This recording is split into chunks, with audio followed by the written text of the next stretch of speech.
I should have expressed my feelings privately and handled things directly. This is one of the strangest dramas I've seen on YouTube and the internet in a while surrounding Rosanna and Mr. Beast. I want to get ahead of where everyone's at here because I'm sure you're all very aware of the situation, but she just apologized.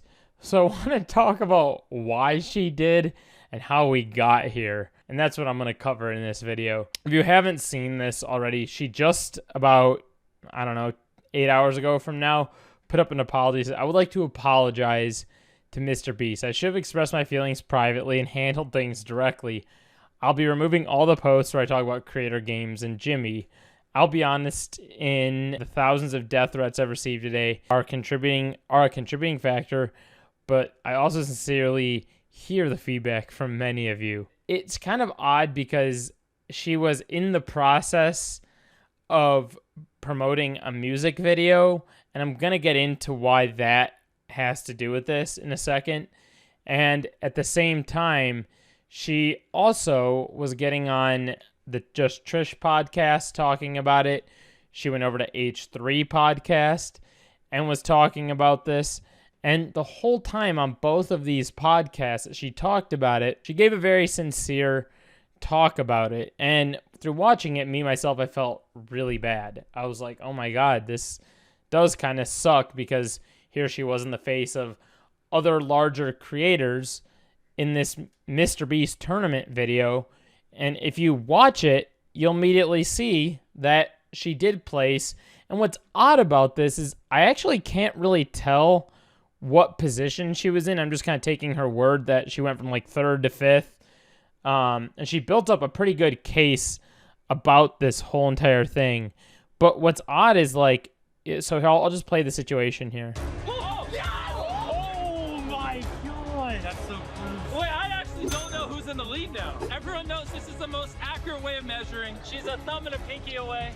You're a little bit more than a thumb and a pinky away. Congratulations! And for this next competition, these 9 creators are going. I think the further I go, the better chance I have.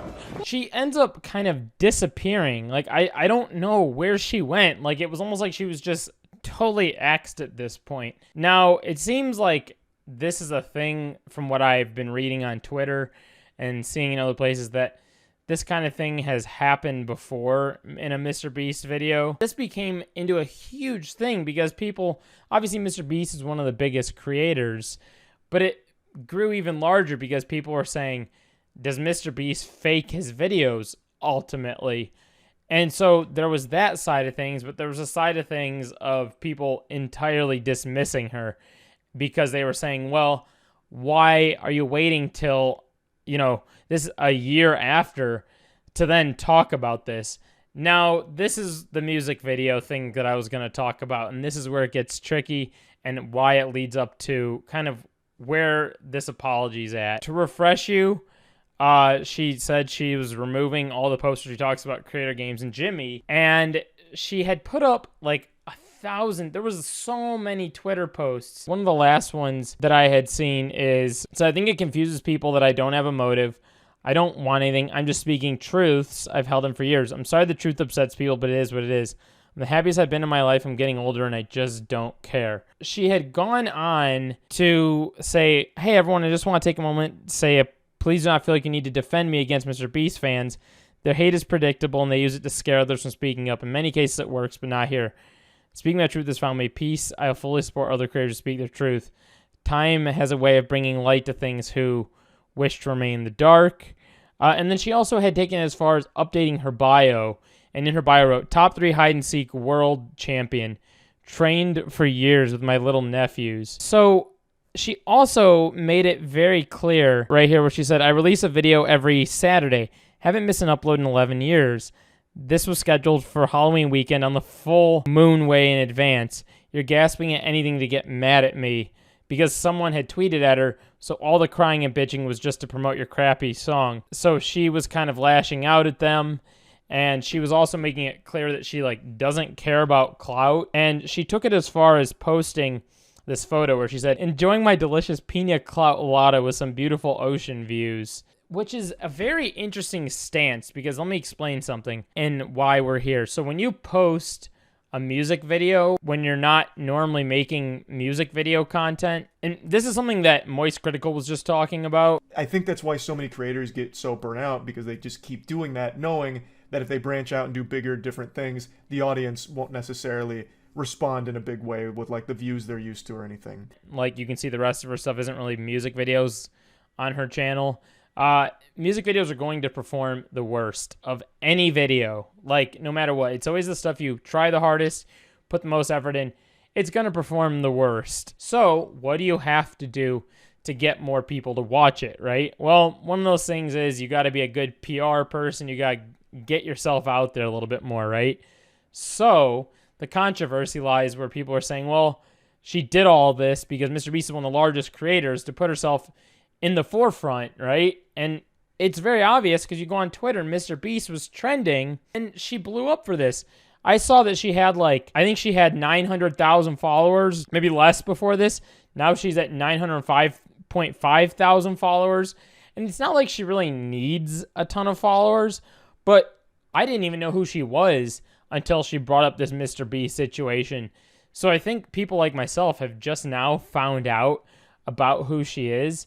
So then when she apologized and said, I should express my feelings privately and handle things directly, she did initially send him a message, but she went on to say that Mr. Beast wouldn't text her back about it after their chain of messages that she was showing in H3, where you can see right here where she's like, let's call and figure it out. I'll give you some time to look into it. I'm more happy to reveal the raw footage, show the timeline of events. Feel free to send over to my team, which that is a ridiculous ask in and of itself, in my personal opinion, just to say send over raw footage.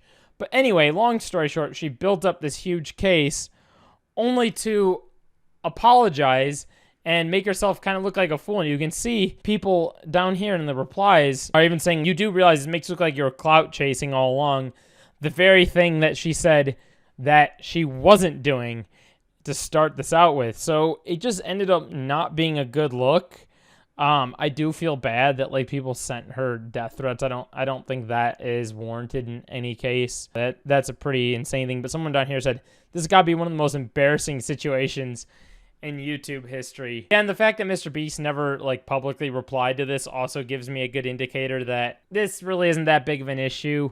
It sucks. A lot of this stuff's going to be out of your control when you're at the behest of Mr. Beast and his editors and things like that. Yeah, this is an odd one. This is a very odd one. Just wanted to kind of catch everyone up to this whole bizarre saga.